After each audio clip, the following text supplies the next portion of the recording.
Hi everyone, Samantha from Cornerstone Dispatch here. I just want to say thank you all for being here, whether you're live or watching the replay. I do want to just say a little bit about myself. I did not set out to build this platform. I did not intend for any of this to blow up like it did, but it did. I set out just to look for a job to work from home. So I didn't have to leave my kids, and so I didn't have to clock in anywhere. So yes, I just want to share the wisdom and knowledge that I have obtained in this business. And the reason that I want to teach this class and bless others with this knowledge is because the demand, as soon as I started this business, the demand found me. And every time I went live, more people ask questions. So that's why I'm doing this for dispatchers, carriers, and moms trying to work from home. So dispatching is simple. You don't own a truck, you don't drive, and you just help carriers find loads and stay moving. You work from home on your phone or your computer, and dispatchers get paid a percentage. So either monthly fees, a percentage, or both. Load boards are a starting point, but structure creates leverage, guys. Without structure, most people burn out in any business. So the real problem, the issue isn't opportunity, it's organization. And I have learned that. Like at first, when I first started my business, the organization part was the hardest. You have to figure out how you're gonna organize your business, organize your carriers, how you're gonna put them in each file, what systems you're gonna use. With that though, that comes with time. So, you don't wanna have too many carriers. You wanna start out with 1 to 3 at the most. See how you handle it. See how the organizing structure is made with you. So we don't want too many dispatchers guessing. You know what I mean? We want them to know what they're doing and how to do it. So the opportunity here, learning dispatching, step 1, okay? And then being connected is step 2. So knowledge alone isn't power, access is. So offer 1 is this, what I'm offering you right now, this dispatching course. We built a structured course with no fluff, me and my partner, and this is for people who want clarity and real expectations. So offer 2 is for those who apply themselves. There is an opportunity to dispatch in the ecosystem, and that's what we are trying to provide. Carriers and systems where carriers and systems already exist, and this isn't guaranteed, guys. This depends on effort and consistency from you. We don't promise jobs, we build opportunities. So with that being said, I am going to start with, I have a few modules I'm gonna go through, and so write notes, I would. So there are 9 modules we're gonna go through, and a couple other things. So module 1, what a truck dispatcher really does. So in this module, we're going to clear up confusion. A truck dispatcher is the middle point between the driver and the front. Your job is to find loads, book the best load possible, and then negotiate rates and communicate with brokers. Keep the driver informed with every detail, you guys.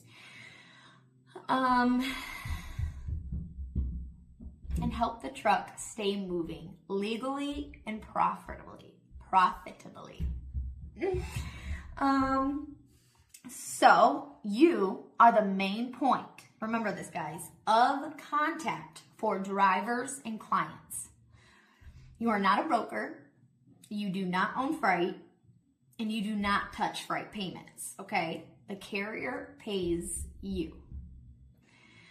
You work under the carrier's MC authority and help them operate efficiently, okay? So, dispatching is a skill, you guys. And like any skill, it takes practice, not hype. If someone ever tells you dispatching is easy money, that's your first red flag. So I'm just gonna go over a daily dispatcher routine, okay? So number one, check load board for openings, okay? Number two, match load boards to drivers based on the truck type, route, and schedule, okay? Number three, call brokers to book the load. 4, confirm details, rate confirmation, pickup time, drop-off time, and deadlines. Number 5, enter info in any system that you have. There's a TMS system it's called, and notify the driver. So system tracking, with that being said, like TMS systems, they're not required, but they do help you stay organized. So you don't need them to run a business or do this, but it's very helpful.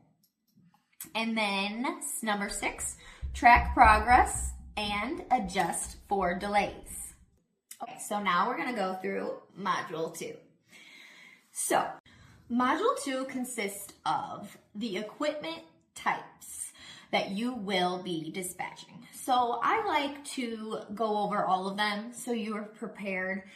I did include all these in the PowerPoint that whoever received the PowerPoint has a picture of all of the equipment on there. So the first type of equipment is cargo van. Length is normally 10 to 14 feet, and the max weight is between 3,000 and 4,000 pounds. They normally carry small pallets, medical, auto parts, and many other things, you guys. I've had people carry windows and stuff like that. So that does not require CDL. Normally lower rates and faster loads. And then we have a Sprinter high roof van. Length is normally between 14 and 16 feet. Max weight is between 35 and 5,000 pounds. 3,500 and 5,000. The freight is normally expedited, medical. I mean, it can vary. So I don't want to sit here and tell you specifically what they will hold. It really just varies. Whatever fits normally and whatever the shipper will approve. So we also got a box truck, and that can range from 16 to 26 feet. Max weight is 10,000 to 15,000 pounds. We have a dry van, 53 foot, max weight up to 45,000 pounds. Then we have a reefer, which is a refrigerated trailer. It can move freight that it needs to stay cold. The max weight is 42,500 to 4,500,000. The temp range is -20 to 70 Fahrenheit. Notes, normally higher rate for those.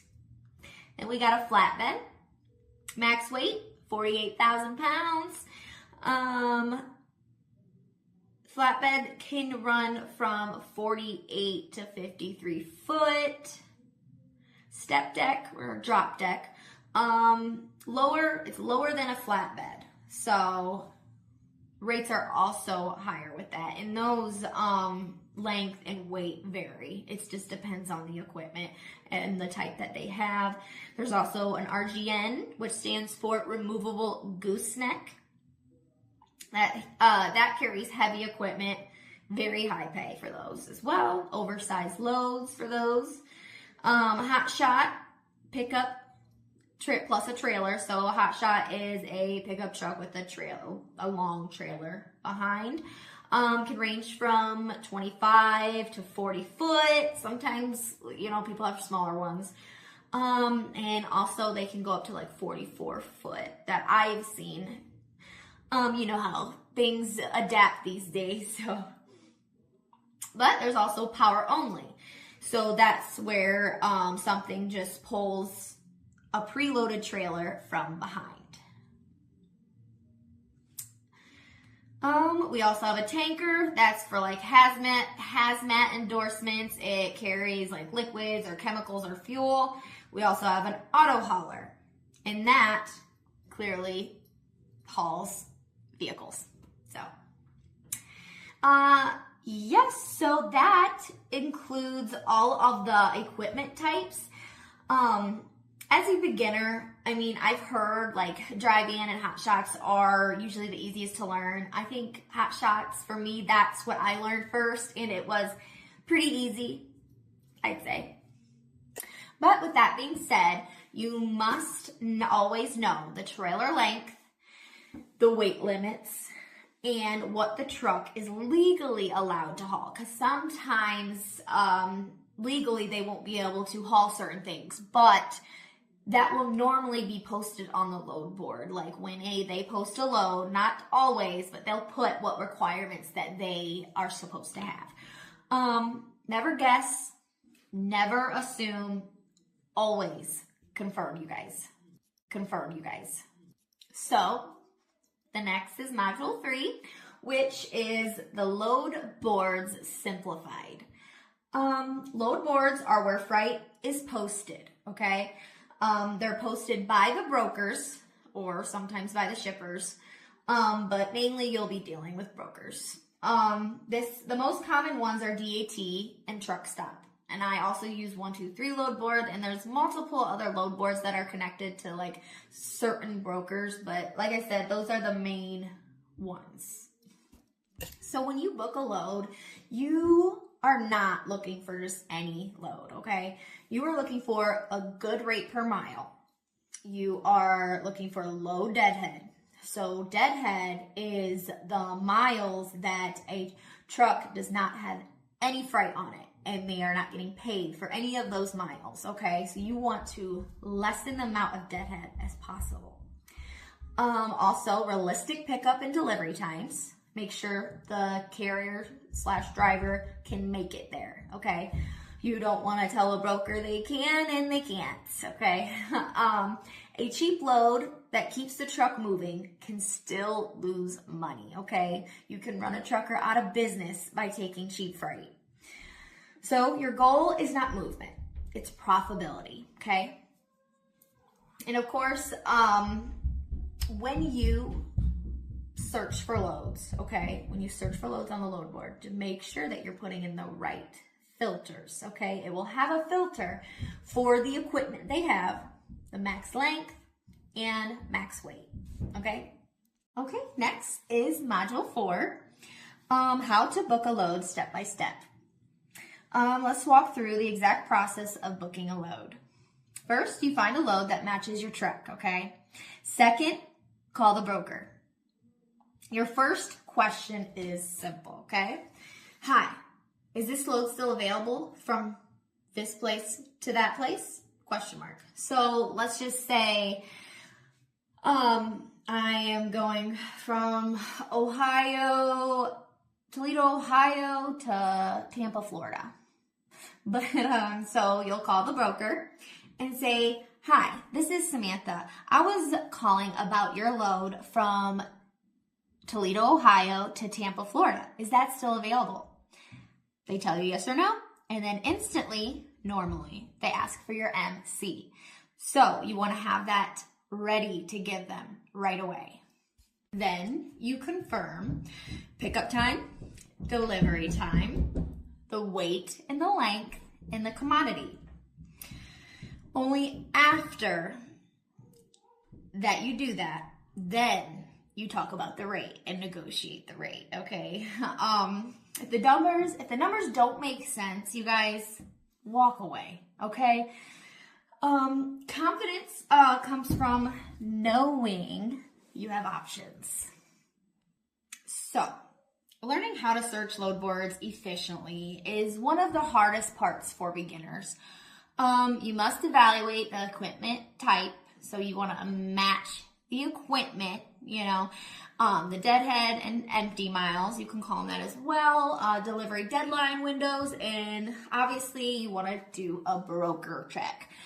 So, with your carriers, they will normally have a factoring portal, and each one of those will have a broker check, and it will be a little thing. It'll be very self-explanatory. It'll be right there, broker check, and you put the broker's MC in, and you do the check, and it will either come back approved or denied. So if it's denied, you normally, unless it's cash on delivery, the carrier won't want it. They want it to be factorable through their factoring company. So this skill comes mostly from practice and repetition, you guys. So I just want to go over again one more time before we move on to module 5, the load tracking system. Okay, you should track the load, the broker name plus their phone. Okay, you want to keep that, handy on your phone, in your notes, however you want to organize your business. Make sure it's there. The pickup city and state, the delivery city and state, the rate confirmation, the driver's estimated time of arrival, and the status. Booked, is it in transit, or is it delivered? Okay, so first you book it, then it will be in transit, then it will be delivered. Okay, easy enough. And then the POD, which is the proof of delivery. So that will be just the main things you need to worry about and track and focus on when you book a load for your carrier. Okay, so moving on to module 5. This is the broker call and negotiation script, okay? So this is the part that scares people the most, talking on the phone and whatnot. I know it scared me because I consider myself an introvert, but once I met Jesus, he kind of changed me a lot. So here's a basic broker call. I know I already did one of these, but let me do these again, because the more that you hear it, the easier it will be. So, hi, this is Samantha, calling on your load from Toledo, Ohio to Houston, Texas. Is this still available? Once confirmed that it's still available, you ask what the wait and pickup time is, then the negotiation. I know we already kind of went through this, but I know a lot of people get hung up on this, so I want to kind of review it and repeat it. So, negotiation. Based on current market, the weight, and my truck being empty nearby, we need this blank amount of money all in to make this work. If they say no, don't argue. You respond calmly. I understand. If anything changes, feel free to call me back. So, confidence, guys. Do not sound desperate. Confidence beats desperation every time. So, some communication tricks. Keep conversations professional and factual. I think I tried to add professional and factual in one word. Professional. Anyways, confirm bookings in writing. Email plus rate confirmation. Make sure you get everything in writing, guys. Don't just take their word for it. Make sure you get that rate con. And be responsive, you guys. You have to be responsive. Drivers value quick replies, and same for brokers. If a broker wants to use you again, you want to have a good reputation with them. So, okay. So moving on to module 6, the paperwork made simple. Paperwork is not complicated. It's just unfamiliar, you guys. Once you get used to it, it all becomes a system and you know what you're doing easy. So here are the main documents you need to understand. Carrier packets, you guys. These include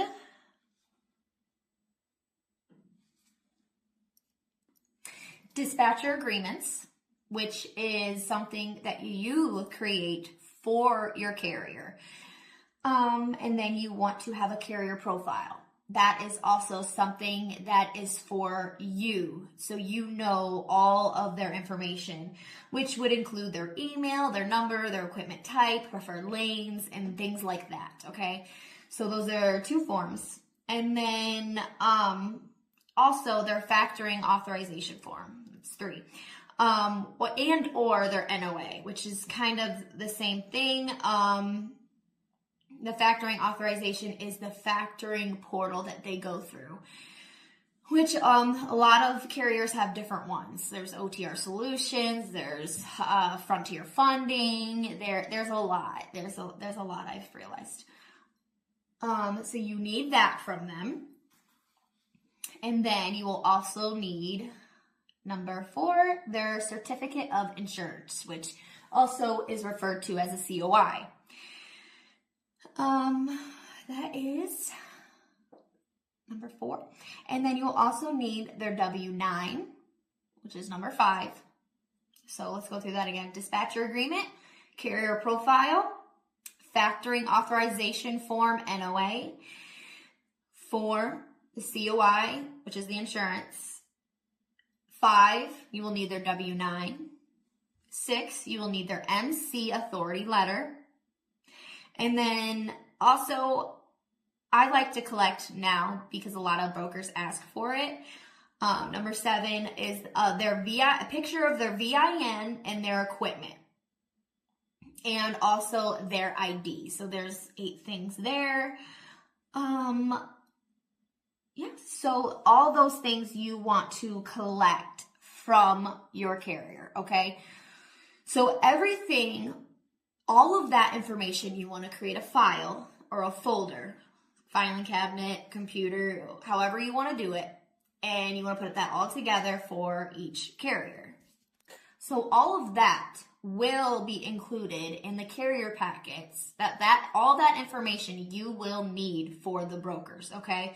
So when you sign on board a carrier and they have not worked with that broker before, you have to do carrier packets for them, okay? So all that information you collected from the very beginning, you will have all that information ready to go, okay? So the only thing that the broker won't need is clearly your dispatcher agreement and their carrier profile. Everything else, though, you'll want to have ready to go. Normally, it'll be like a link or a form the broker will send you via email, and you will have to just fill it out for your carrier. But yeah, you fill that out for your carrier and you send it via email right back to the broker. So the other forms that or paperwork you have to be familiar with, which I've already discussed, but I will definitely do that again because the more you hear it, the better you will know. So after booking a load, these are the documents you need to be familiar with. So the rate confirmation that will get sent to you after booking a load by the broker, okay? And then you will need to send it to your driver. Also the bill of lading that will get sent to you also by your broker, and you will send it again to your driver. Proof of delivery, again, that will get sent to you by your driver, okay? The proof of delivery. When they deliver, they will send you the proof, which normally includes pictures of the unloaded equipment, okay? And the picture of the BOL or the POD, which is, the BOL is the bill of lading and the POD is proof of delivery, okay? You will get that from your carrier and you will send that to the broker, okay? So one other form that you will want to get familiar with, which is super simple because there's templates on Word that you can use, is invoicing, okay? You want to create invoices for each load that you make so you know what you're owed, and also for tax reasons at the end of the year, okay? So going over, the rate confirmation is the agreement, okay, that you book the load. The BOL travels with the load, okay? And then the POD, the proof of delivery, proves that it was delivered. Missing or incorrect paperwork delays payment, and we do not want to do that. So we got to be on top of that. Your job is to make sure documents are correct and submitted on time. Okay, so now we're going to go over Module 7. This consists of the daily dispatcher workflow. So number 1, morning check, okay? So in the morning, you're going to check your driver's locations and their availability for that day or week. Then number 2, you're going to find loads. You're going to search the load boards and choose the best RPM and the lowest deadhead. Number 3, you're going to call brokers. All right, you're going to confirm availability and negotiate rate and terms. Number 4, you're going to book loads, okay? Review rate confirmations, send to driver, and send to broker. Number 5, dispatch driver, okay? So you're going to send pickup and delivery info to them regarding the load that you booked them. And then you're just going to confirm all the instructions. And then number 6, you're going to track their load. All right, you're going to check in after pickup and before delivery, okay?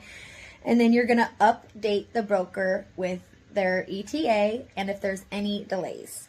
Number 7, you're going to, which is delivery and POD, which means proof of delivery. So you're going to confirm the delivery and you're going to collect and submit the paperwork, which normally involves the BOL and pictures of them being unloaded. And last, number 8, you are going to plan for the next day.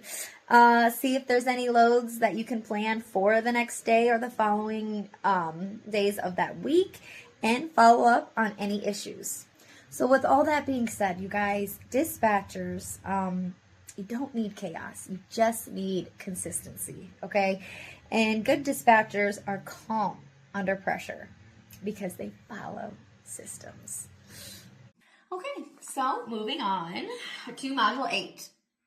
This is independent dispatcher setup. All right, so let's clear up the big myth, all right? You do not need an MC to be a dispatcher. You dispatch under the carrier's MC. You should have a dispatcher carrier agreement like we already discussed and a clear fee structure. You should never accept freight payments, invoice brokers, okay? Invoices are just for your carrier to pay you or for your records, okay? Or represent yourself as a broker. We have to stay in our lane and that will protect you legally. So if you are planning on getting hired through a company dispatching place, you either get paid salary or hourly, you have a stable environment, and there's also less risk. Also, they can just also pay you a percentage for each load as well. Obviously, companies do it however way they want to. Now, as an independent dispatcher, you work from home. You find truck owners to dispatch yourself. You market your business. You earn around between 5 and 10% is the medium of what I have learned of what people charge. Between 5 and 10% of each load revenue. You use the carrier's MC authority, and you normally don't need your own MC if dispatching for someone else. So, I like to say that again. I get a lot of questions. Do you need your own MC, or what is your MC? You don't have to have one as a dispatcher, guys. So, if you want to create your own business setup, you have to create your LLC, okay? You have to get a business bank account, business email, business website, which those two are not required, you guys, but they make you look more professional. But yeah, then market your business, contract with carriers, okay? The way to do that, like I always say, market your business, make a video, post it all over social media, every platform you have, okay? So just some efficiency hacks I have. Pre-filter load board searches, okay? That is matching your carrier's equipment. That includes lane, deadhead, and pay. Keep a checklist for every shipment, you guys, so you know exactly what you need to do. And then maintain a contact list of reliable brokers, okay? That's important because you want to scale and operate your business not only by looking at the load boards, but by making contacts, connecting, making relationships. Okay, the last and final module, module 9, is short. It's just about red flags and scams. There is a lot out there in this industry, unfortunately, and I'm hoping this year gets better. That's all we can do, guys. Pray. So, not every carrier is a good client. I have learned that the hard way.